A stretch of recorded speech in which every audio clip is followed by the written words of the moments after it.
So a lot of stimulants you'll hear, kind of a broad category. I broke it down into kind of plant derived stimulants.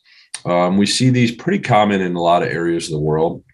People are familiar with cocaine or the cocoa plant.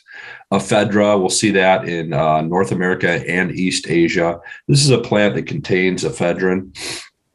Cat or cot, this contains cathinone. And you'll see this in East Africa and Arabia. You can see this guy right here with this kind of big cheek of it. And then also there's some reports of kratom. We're seeing a lot of kratom up here. And based on what the dosage is, it does, we're seeing exert a stimulant effect. And we can go through that more as well. So synthetic stimulants, just so everybody kind of gets a background. These are available by prescription. We, base the fundamental amphetamine we hear with Adderall, which is used for ADHD. Lisdexamfetamine, that's the molecule for Vyvanse, which is also used for ADHD. Methamphetamine, that's actually in prescription form with Adipex, ADHD, and weight control. Methylphenidate, which is a stimulant. You'll hear Ritalin, Focalin, Concerta. Modafinil or Provigil.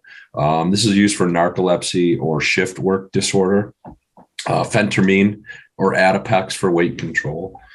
And then over-the-counter stimulants, too, that classify. You see caffeine for alertness, ephedrine for a decongestant, Sudafed as well.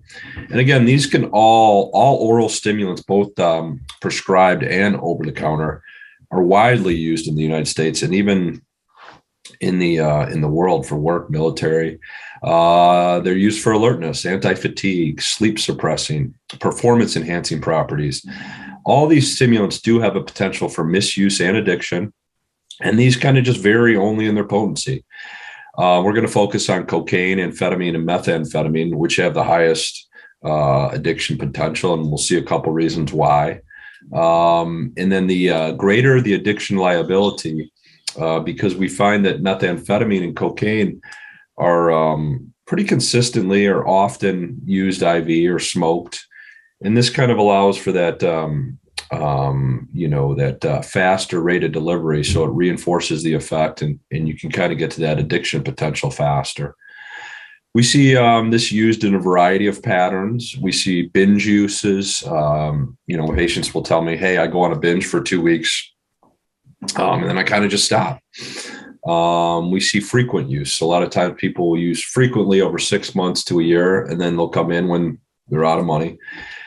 And then also I hear people will just maintain. They use really slow doses without any escalations. They use just a small amount in the morning or whenever, just to kind of maintain their kind of how they're feeling.